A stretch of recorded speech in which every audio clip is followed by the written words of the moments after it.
welcome to the Financing Higher Education webinar. My name is Goldie Ector. I am the Financial Aid Director here at the Iliff School of Theology, and I am joined here today by student loan expert Heather Jarvis. If you need to contact me in the Financial Aid Office, here is my contact information. It's also available on the Iliff website. And so if you have any questions, comments, concerns that I can help you with, please don't hesitate to ask.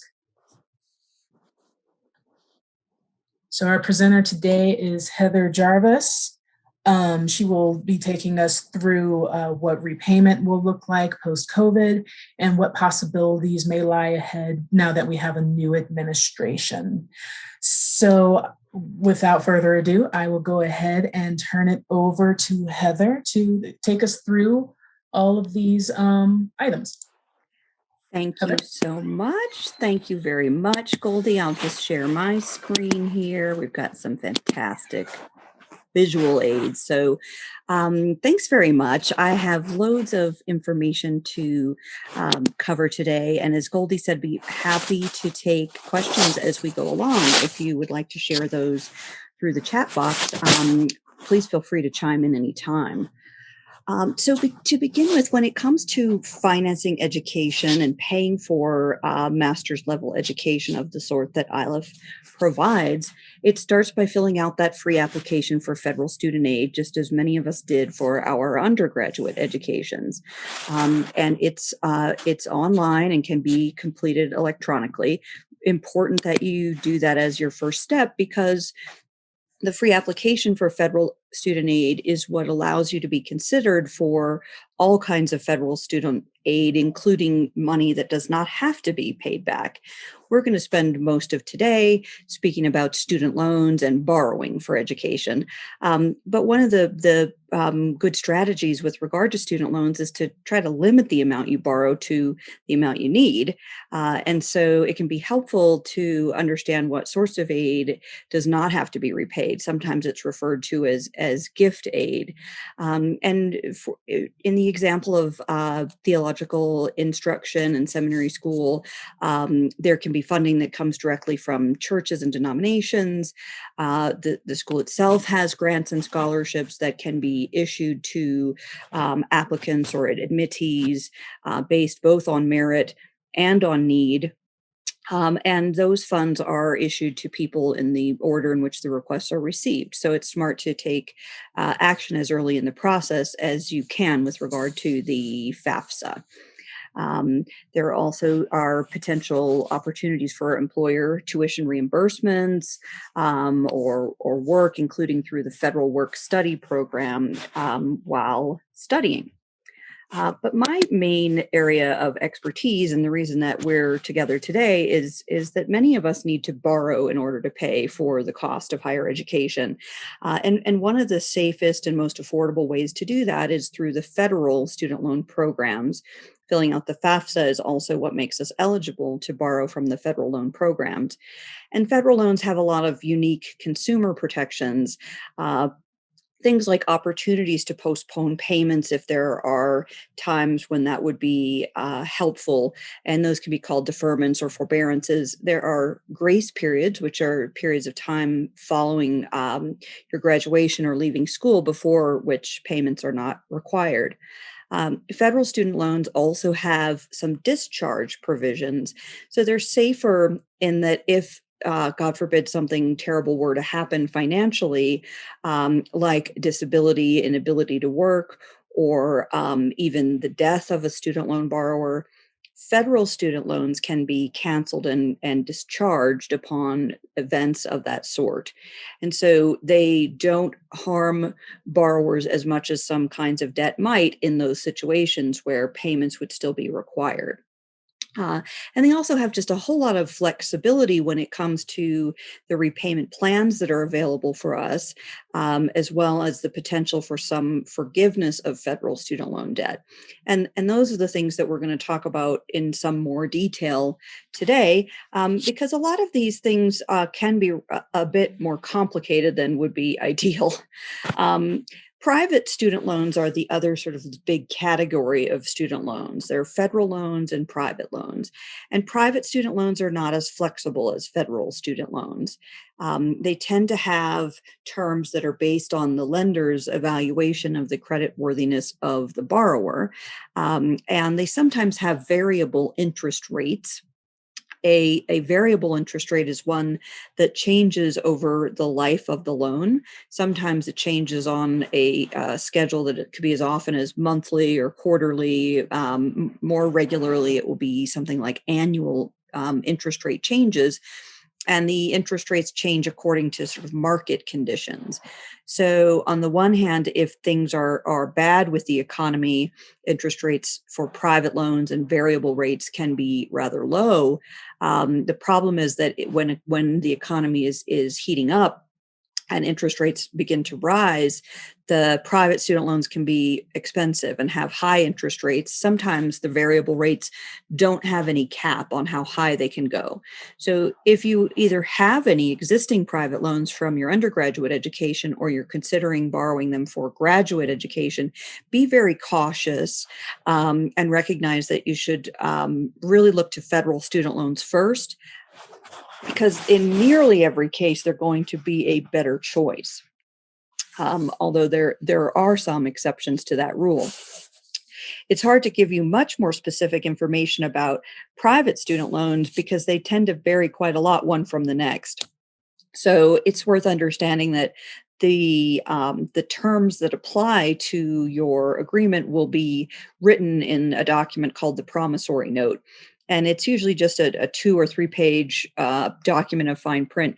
But I encourage you to read it and be aware of things like cosigner provisions. Usually for private loans require cosigners.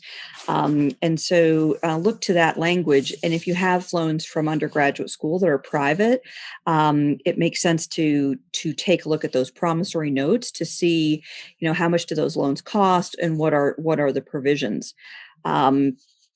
Federal student loans are going to be your first and best option for borrowing to pay for education. And the first loan program that you'll look to are called direct unsubsidized loans.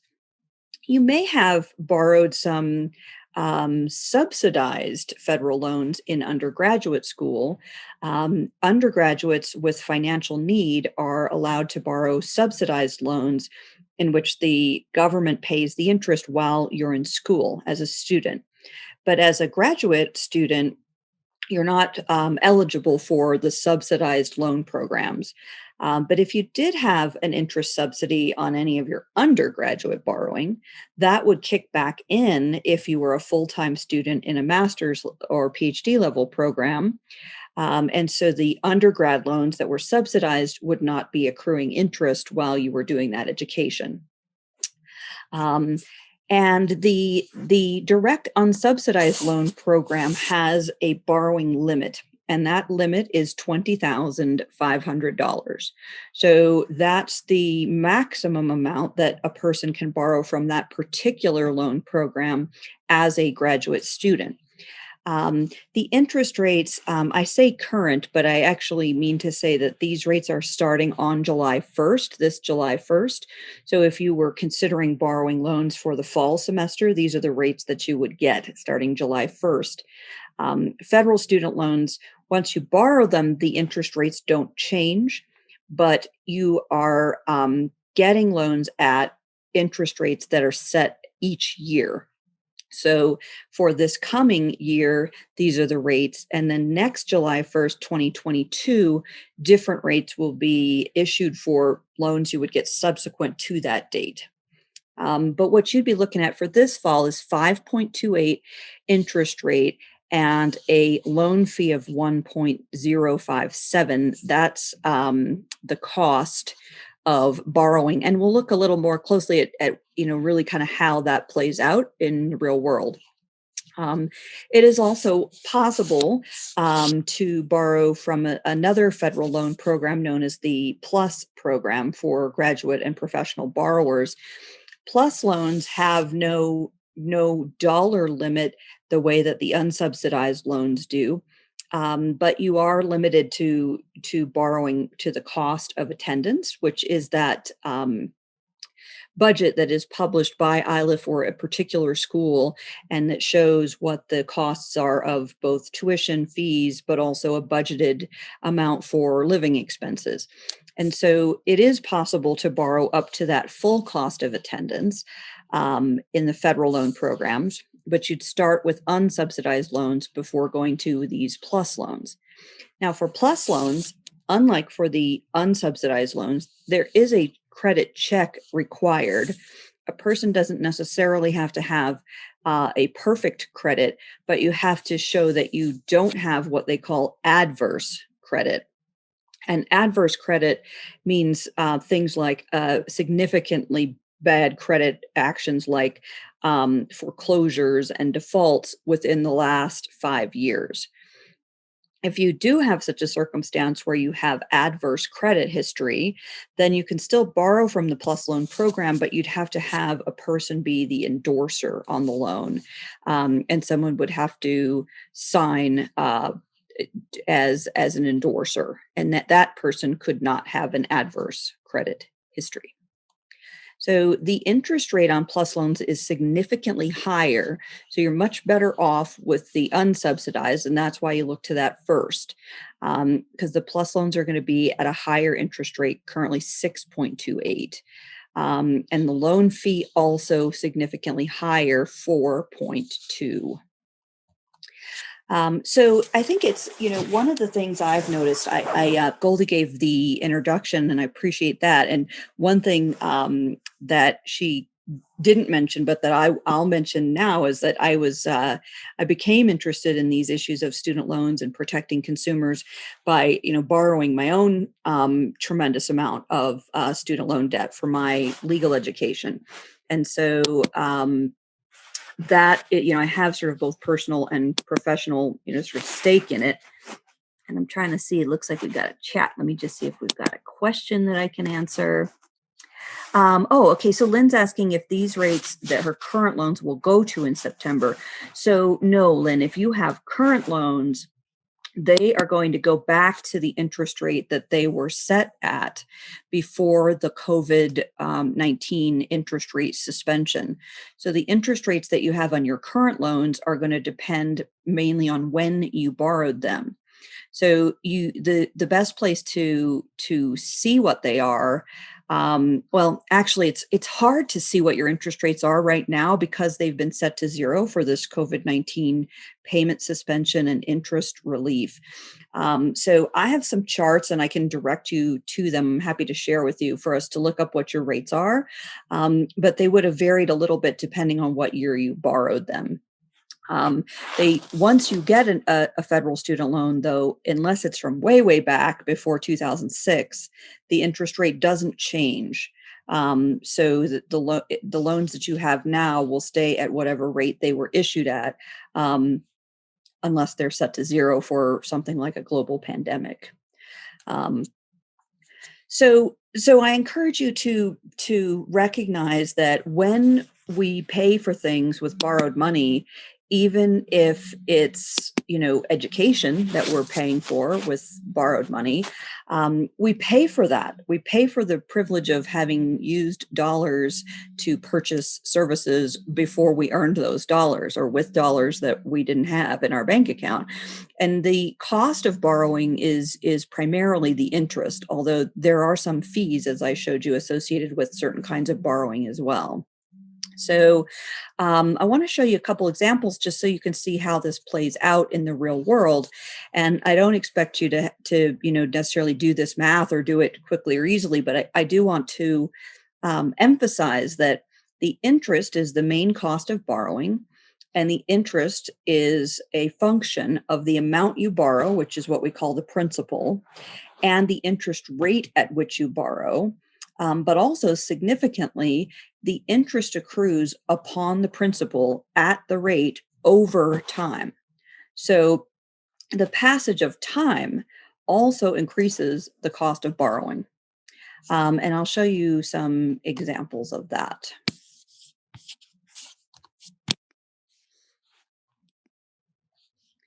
This is an example of what happens for someone who has a $30,000 student loan balance. So they borrow a $30,000 balance of principal. And I have several different examples of interest rates here, 1, 5, 10, and 15. And I'm assuming that this debt is owed over the course of 1 year. So over 1 year, the interest that would accrue on a $30,000 balance at a 1% interest rate would be $300 a month. Whereas the interest that would accrue on $30,000 balance at a 5% interest rate over 1 year would be $1,500. If the interest rate were higher, the interest would accrue at a faster pace and more interest would be owed. But this shows how the interest rate affects the amount of interest that accrues over the course of, in this example, 1 year. And then looking at a variation of this, what if we borrow the same amount, 30,000, we look at the same interest rates, but instead of having owed the 30 for 1 year, we owe 30,000 for 10 years. And what that does is increases significantly the amount it costs to have that credit. And you can end up paying back more than you borrowed to begin with if it takes you long enough or if the interest rate is high enough. And so interest accrues over time. Now, if you borrow, this slide, I apologize for giving, we're just going to move past it because that one has an error on it. I thought I had grabbed it from a different deck, but suffice it to say that if you borrow more and interest is accruing on a higher student loan balance, then you'll see a higher amount of interest accruing. Like, for example, if you owe $100,000 at a 6% interest rate over the course of 1 year, what that means is 6% of 100,000 or 6,000 is the interest that accrues over that 1 year. And 6,000 over a year is $500 a month. So if you have a $100,000 federal student loan balance at a 6% interest rate, you'd have to pay $500 a month just to keep up with the interest. And that would not, in fact, reduce the principal balance that you owe at all. You have to pay more than $500 a month to get there.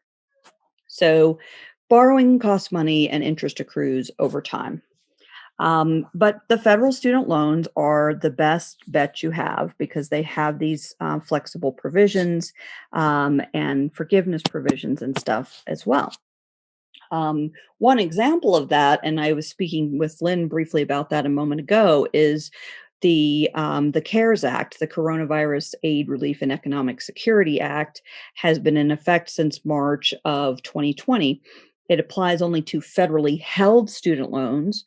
And federally held student loans include all the direct loans that you may have borrowed for undergraduate or other graduate degree programs. And also some other federal student loans are held by the Department of Education and considered to be federally held. But there are many loans that are not federally held loans. So primarily it's the private student loans, but also some of the very, very old federal loans are not held by the Department of Education.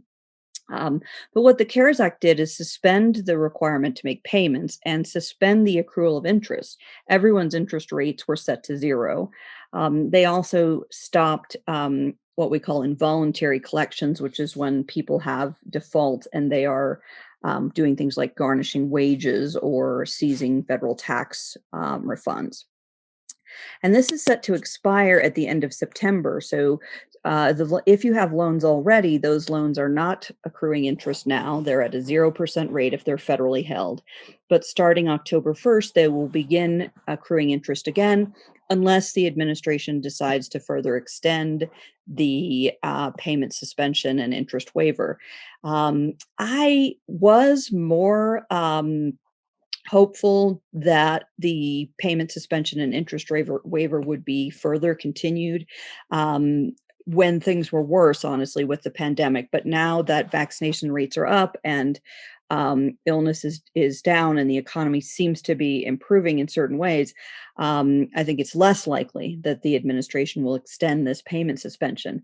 But perhaps they will, depending on what happens between now and then. They've been careful in their language to indicate that this relief lasts through at least September 31st, 30th, I guess. There's only 30 days in September.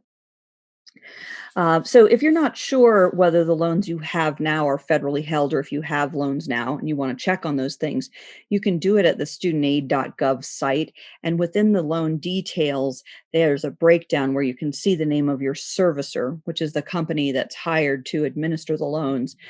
And if it says Department of Ed there in front of the loan name, or the servicer name, I should say, then that is a federally held student loan that's owned by the Department of Education.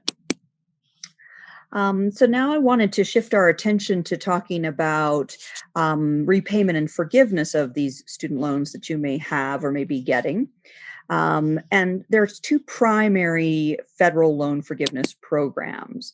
One of the kinds of forgiveness is not based on your employment at all.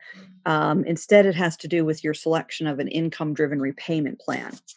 And for people who still owe a student loan balance after making payments that have been set according to their income, for people who've done that for a long, long time, the balance, if any, is forgiven after that 20 or 25-year period, depending on the repayment plan. But you have to be concerned that the amount of forgiveness may well be taxed as income to you in the year that you receive it. So, I mean, if you make payments on your loans based on your income, and then in 20 years you get, $10,000 of student loan forgiveness, it would be as if you had earned that $10,000 in income, and you would have to pay tax on it on your tax return, and no tax would have been withheld like it is at your job. But interestingly, right now, this particular kind of student loan forgiveness is not taxable as income under current law. One of the other coronavirus relief provisions, I think it was the Consolidated Appropriations legislation that went through right after the inauguration. There is a temporary provision that has been enacted that exempts virtually all loan forgiveness from taxation, but that new provision is set to expire and sunset at the end of the year 2025. And so because students are contemplating continuing your educations, by the time you would be achieving this forgiveness, the current rule about not taxing it, the forgiveness, would be expired unless it had been further continued, which could happen. So it's a little hard for me to let you know now sort of exactly what the deal would be, but you would want to keep an eye on that, because what you don't want is to earn a bunch of loan forgiveness and then be surprised by a big tax bill that you're not prepared to pay. Because loan forgiveness can be welcome and generous way of managing your student loan debt, even if you have to pay tax.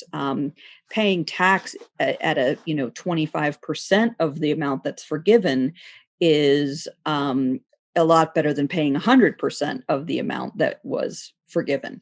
But it's just the kind of thing that you may have to plan and save for. So I encourage you to both keep an eye on the changing rules and also make your own sort of projections about whether this is the sort of forgiveness that you would benefit from. And to be clear, you have to owe kind of a lot of money in order to be permitted to make payments that don't pay it off over 20 or 25 years. But that depends on your income over time. Because this forgiveness is tied very, very clearly to the choosing of an income-driven repayment plan. Also, a good thing for you to think about is something called public service loan forgiveness. Now, public service loan forgiveness is much more generous in that it can be earned in as little as 10 years. And it's accomplished by making 120 so-called qualifying payments. Now, there's a lot in that term qualifying, but public service loan forgiveness is not taxable under any provision that has existed or that we expect to exist. So public service loan forgiveness was tax-free under different provisions of the tax code and is not dependent on this temporary exemption from taxation. That's not to say that they couldn't change the rules if they wanted to, but I think that's not something that we're concerned about. It isn't something that has been proposed. So it really is the key for public service loan forgiveness is to begin by acknowledging that you must make 120 qualifying payments. And so counting of the qualifying payments is the bottom line for this program.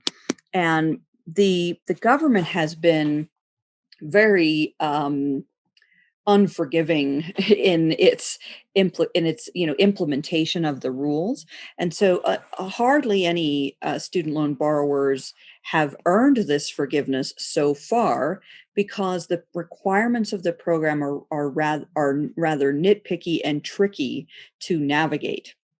And so I implore you to acknowledge to yourself that, as you're making a plan for your student loans, you'll need to really focus and ask the right questions and rely on people like Goldie and me to, confirm your understanding or clarify any confusion that you may have. And don't be surprised if you find it confusing, even though you're all clever, educated individuals who are pursuing all of this high level complicated education. I don't mean to say that you're not sophisticated enough to understand the student loan stuff. You are. But what I do mean to say is that it's not easy. It's not just simple. I mean, it's controlled by the Higher Education Act of 1965, which has been amended and reauthorized for decades. And there's tens of thousands of pages of federal regulations that apply to these programs. And so there are many rules, and the rules are implemented by a system that is not designed to support us as consumers or borrowers. It is, you will find that you have to interact with and deal with your loan servicing company. And while they can be very helpful, and you do have to rely on them for some information, they have different interests sometimes than we do as borrowers. Their primary job is to collect on these loans. It is not their primary job to advise you about how to pay no more than you have to on your loans or how to maximize the benefits of the existing forgiveness programs. So I encourage you to recognize that, the details matter and there's nothing automatic about these programs. And specifically to earn public service loan forgiveness, a person has to make the right kind of payments in order for the payment to count towards forgiveness. And for most of us, that is going to mean enrolling in an income-based repayment plan. There are many different kinds of income-based repayment plans. They all have their own acronyms. There's income contingent repayment. There are two kinds of income-based repayment. There's something called pay as you earn and revised pay as you earn. And each of these repayment options can be quite good depending on your circumstances. So the kinds of factors that you'll rely on to make your decision about which plan to choose will be things like how much do you owe? How much do you earn? Do you have any likelihood of benefiting from forgiveness? Are you married? Is the person you're married to earning an income? Does the person you're married to have any student loans? Is your job eligible for public service loan forgiveness, and the like? So you have to make the right kind of payments, which are going to be income-driven payments, and you have to make those payments on a particular kind of loan, this federal direct loan only. So federal direct loans include those direct unsubsidized loans that we talked about that have the $20,000, $20,500 borrowing limit per year, It also includes the federal direct plus loans for graduate and professional borrowers. And it would include any federal direct loans that you borrowed for undergraduate school or other master's level education. There are a few federal loans that are not already direct loans.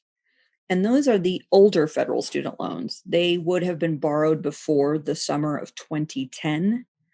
So if you're someone who went to college before the summer of 2010, it's possible that you have some loans, federal loans, that are not direct loans, and so would not be eligible for public service loan forgiveness unless you took additional action. So you can make those older federal loans into federal direct loans by getting a consolidation loan. A federal direct consolidation loan is a federal student loan that's only available to people after graduation who have existing federal student loans. And it's essentially a way of refinancing or repaying older federal student loans, not necessarily direct, and in issuing a new loan called a direct consolidation loan. The interest rate on a direct consolidation loan will be the weighted average of the loans that were consolidated. We call those the underlying loans. And a weighted average is like an average, except that they also give each interest rate greater weight if you owe more on that loan.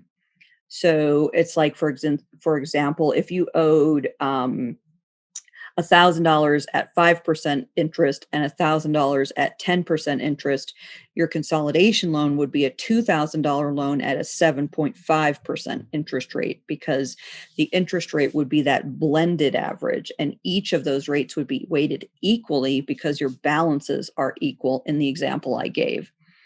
But if you have most of your student debt at one interest rate and a tiny bit of it at a lower interest rate, they're going to give less weight to the loan with the lower rate because it has a lower balance in this example.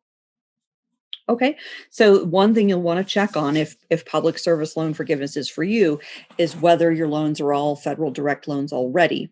And you do that again at the studentaid.gov website, like I told you, for checking on the coronavirus legislation to see what kind of loans you had for that. Okay, so public service loan forgiveness does have, as the name implies, a public service component, and that can include clergy and others who work in religious or church settings. You do have to be working full-time, quote unquote, full-time, and you have to be getting paid. So you have to be working full-time for pay for either a government agency or entity or for a nonprofit. Most of the nonprofits that qualify are structured as 501c3 charitable organizations. They have that tax status with the federal government. But some nonprofits are not 501c3s, and so they may not count. Churches have organizational status as 501c3s under operation of law without regard to, they don't even have to apply. But what the public service loan forgiveness program has done is add a few additional requirements for people in establishing their full-time status.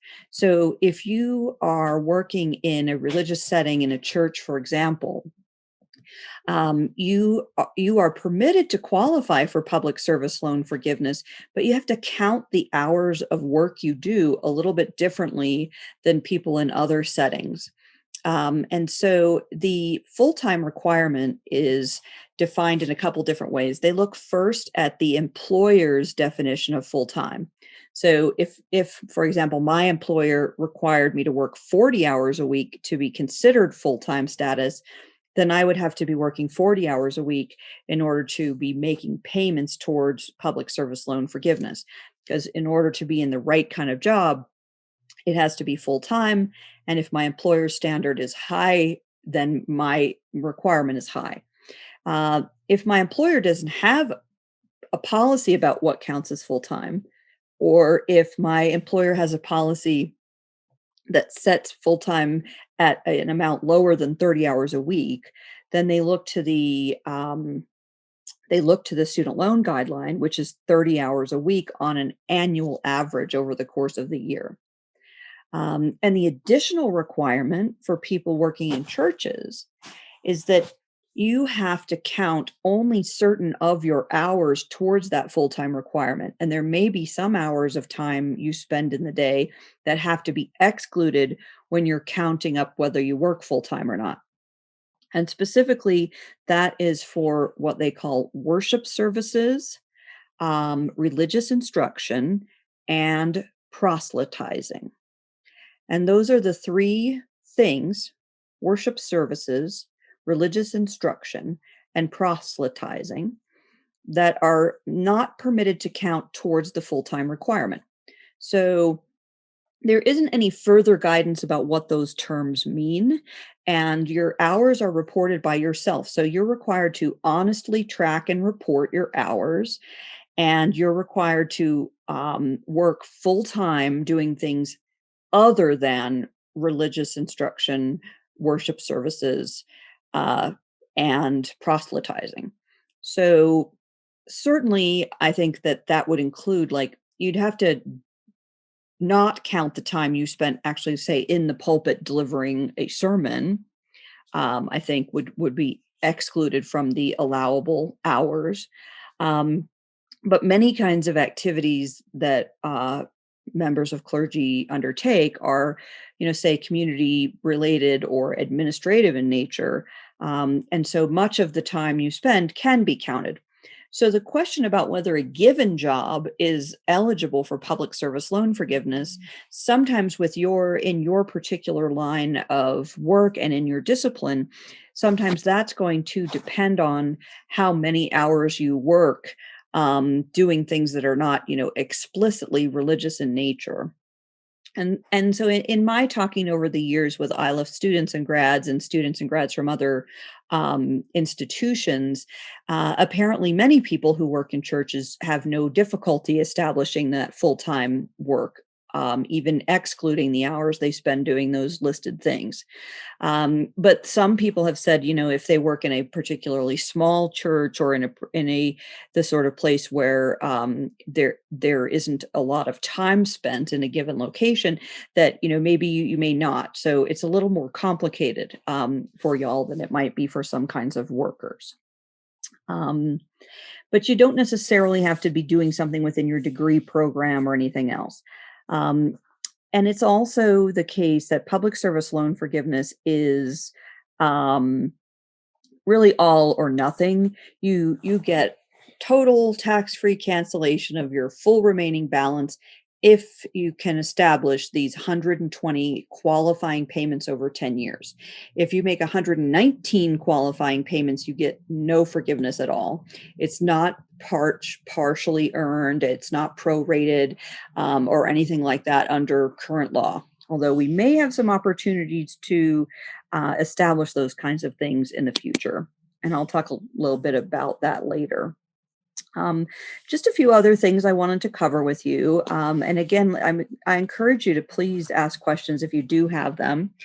I wanted to talk a little more about income-based repayment, or income-driven repayment, I should say. And when I say income-driven repayment, I mean that to be an umbrella term that encompasses all the specific income-driven repayment plans that exist, including income-based repayment and the other plans. So both of the forgiveness provisions we've talked about, both the long-term one that does not require any specific employment, as well as public service loan forgiveness, they both rely on our choosing of an income-driven repayment plan. They are linked to income-driven repayment. And what income-driven repayment is that it has us pay a percentage of a figure that is called discretionary income. And discretionary income is arrived at by looking at the borrower's adjusted gross income, typically from their most recent federal tax return, and also looking at the federal poverty rate that corresponds with our family size as a student loan borrower. And so what they do is they arrive at that discretionary income part by looking at the federal poverty rate and the family size, and then payments are set at a percentage of that, either 10 or 15%, depending on the plan that you choose. And then the forgiveness kicks in within 20 or 25 years for the one that doesn't care what kind of work you do, or after as little as 10 years or 120 qualifying payments under public service loan forgiveness. And I just pulled these poverty guidelines to just sort of show you like generally how this works. Like, let's say, for example, you have a spouse but no children. So you're in a family size of two. I should define what family is. Family is you count yourself, the student loan borrower, you count your spouse if you have one, you count your children, whether they live with you or not, if you support them financially. Even if they're grown and you're in college, you can still count them if you're paying for them. And you can count other people, whether they're related to you or not, if they live in your house and you support them financially. So that could be, an elderly relative or what have you. So let's say you have a two-person family size. It's just you and your spouse. They take the federal poverty rate, which is just that 17,240, and they take 150% of that. So you get to 25,860. And what that means is that you could earn 25,860 before any amount of your salary had to go to your student loans.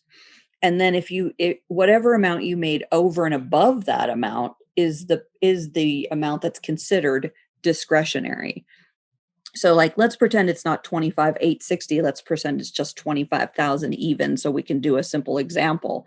If you made, $30,000 and the federal 150% of the poverty rate was 25, then the 5,000 would be your discretionary income, and you would pay 10% of that annually. And that would be divided by 12 to get your monthly payment amount. And there's some good tools I'll direct you to online. There's a few different things that you can use to kind of do some calculations for yourself if you're interested in that.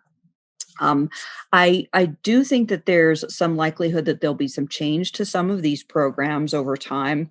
I believe that this administration in particular is looking at ways to improve the administration of student loan programs, including public service loan forgiveness, and provide some relief for the people who have had difficulty achieving these ends because of the way the programs have been implemented and the confusion and sort of lack of clarity that has been available for folks. In fact, just before the session today, Goldie and I were talking about how the current administration is planning some new rulemaking procedures and is going to be reconsidering some of the regulations that apply to these programs. There's only so much that the executive branch can do through the regulatory process. The way it works is that you have statutes which are passed by Congress, and then you have regulations that are promulgated by the Department of Education. And the regulations are meant to enact and administer the legislation from the statute. And so public service loan forgiveness is primarily a statutory construction. I think it's unlikely that the administration could or would do anything as sweeping as say, well, we're making it from 10 years down to 5 years. Like, that's not going to happen in the regulatory process. That would require an act of Congress. And Congress is not getting ready to do that anytime soon. So what could they do through the regulatory process? Well, they could do things like adjust the way payments are calculated under some of the programs. They can adjust things like how the interest accrues or is accounted for. So there can be, some significant relief potentially. We just have to wait and see what it is. The other kind of big thing that folks have been looking to President Biden for is some kind of across the board loan or debt cancellation. There are those in Congress, Senators Warren and Schumer, who have been asking for up to $50,000 of student loan debt cancellation for federal borrowers. President Biden has expressed his reluctance to issue a forgiveness of as high as that amount, but has said that he may be willing to look at an amount closer to $10,000, and has recently directed his Secretary of the Department of Education to prepare a memorandum of the president's authority to do such a thing. There are those who argue that the president does not or have the authority to cancel student loan debt.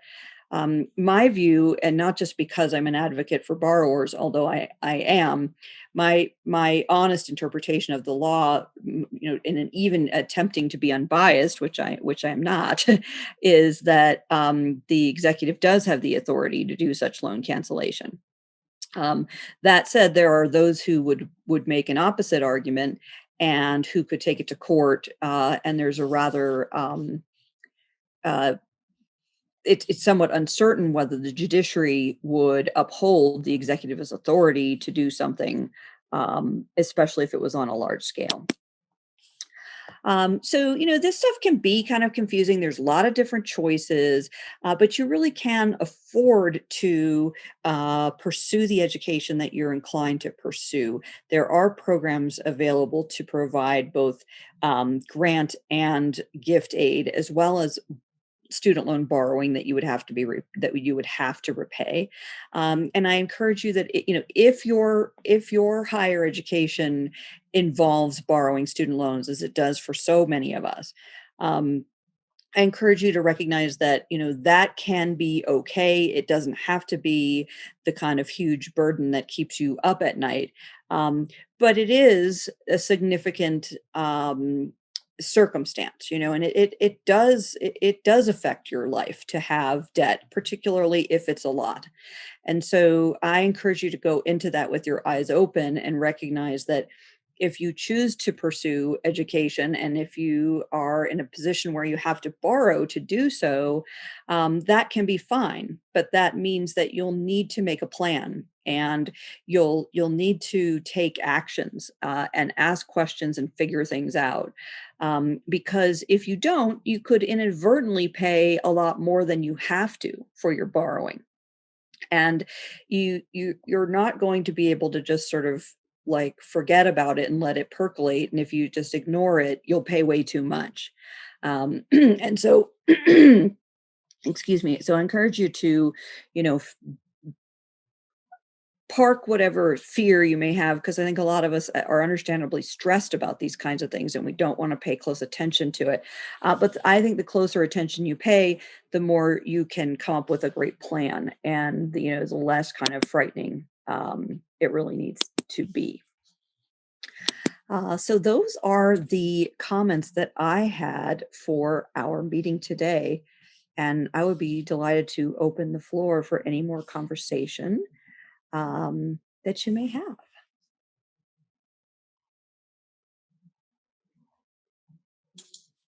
Please feel free to unmute yourself and talk to us. I have a good question. Would all of the financial and federal aid, does that apply to non-full-time students? You have to be enrolled half-time or more in Half-time order or more. to get like a deferment of your existing student loans. Half-time is the kind of magical amount for that particular decision. And that's just for deferment of existing loans. So I do have undergrad loans still, and if I'm enrolled half-time, then I would get a deferment on my undergrad loans, and I would also have access to new loans through that I would have access to new loans, correct? Yes, that's exactly right. Yes. What if what about deferment aside? If I didn't need to put my current undergrad loans on deferment, would I still be able to apply for the federal aid if I was less than half-time, or do I still need to be half-time? you would still be allowed to apply for federal student aid Okay, at less than halftime. at less than halftime. Yes. Okay. Yes. But my undergrad loans wouldn't be deferred. Yes, that's right. Okay. That's right. Got it. Cool. Thank you. Yes. Bless you, Lynn. She was just about to unmute herself, and then she was like, wait a minute, I'm going to sneeze first. Can you clarify the difference between forbearance and deferment? Because I have several loans. I have 3 on my children. I have 4 on me. Some are in deferment. One of my kids is doing master's work. I mean, it's complicated. So It is. Explain, Yeah. So some are deferred, some are forbeared. So sure. So deferment and forbearance, the words mean the same thing. They mean that there's a postponement in your obligation to make payments, but they apply in different circumstances. And a deferment is slightly better for you as a borrower than a forbearance is, but only for one reason, which is that to the extent you have any subsidized loans, which is not going to be the loans you borrowed for your kids or the loans you're getting for graduate school, it would only be like if you had a subsidized loan from undergraduate school, or if one of your kids had one of those, and then you can qualify for a deferment. You have to show something in particular to qualify for a deferment, like unemployment or going back to school more than half time is the big one. Mm-hmm. And if the loans are in deferment, the subsidized loans get that subsidy back where the interest does not accrue to your detriment. Forbearance is the same. A forbearance is easier to get. You don't have to have a particular reason like you do for deferment. You don't have to show that you're, enrolled half time, for example. You could just get one based on a financial hardship. You're entitled to forbearances for up to 3 years in total during your repayment time. But the servicers, the companies also issue a bunch of administrative forbearances that they use in order to sort of hold everything in place and process paperwork or what have you. Now, right now is a very unique time in history because of this CARES Act suspension of payments. So your loans, if your loans are showing forbearance now, they're not accruing interest because their interest rates have been set to 0. But what is often a negative feature of forbearance in other times, normal non-COVID times, is that interest continues to accrue on your loans while you're not making payments. And then when the forbearance ends, the interest that had accrued gets added to your principal balance. It gets capitalized. And that means that you now have a larger interest-bearing principal balance, which is why deferment is somewhat better than forbearance in most cases, if you can get it. But they're barely distinguishable. Mm-hmm. So then I'm also curious, with my daughter being in school, working on her own master's program, will that send all of mine into deferment come September 30th? Will they go into deferment because of her? Yeah, so the way that the Parent Plus loans work these days, because I think what you're saying, Lynn, is that you've borrowed loans to help your dependent children pay for their educations through the Parent Plus loan program. Yeah. Those loans these days, it wasn't always the case, they are also automatically deferred if the student or the parent borrower is enrolled more than half time. So if your daughter's enrolled more than half time, your parent loans you borrowed for her will be deferred. But also if you enroll in a program more than half time, your loans that you borrowed for her would be deferred.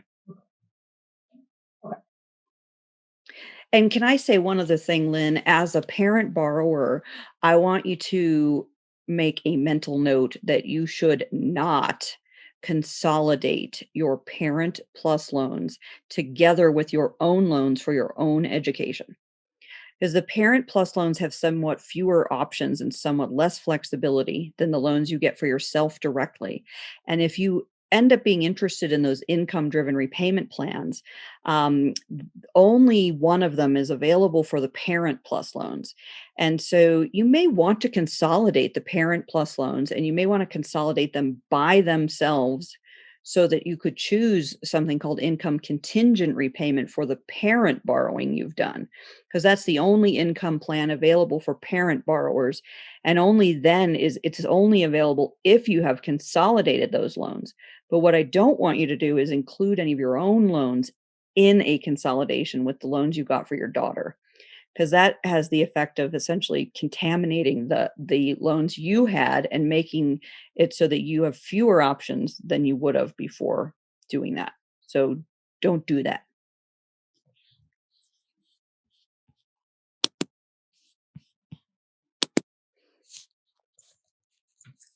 Well, thank you so much, Heather. I even learned something, and I consider myself, on the up and up.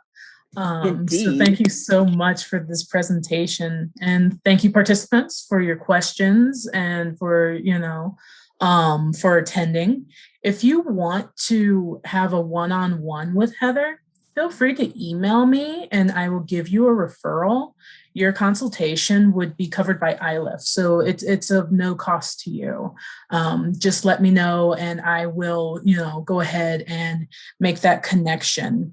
And then if there aren't any other questions, let me say that if you need to review this presentation, because there was a lot of information in it, it will be available on the Iliff YouTube page.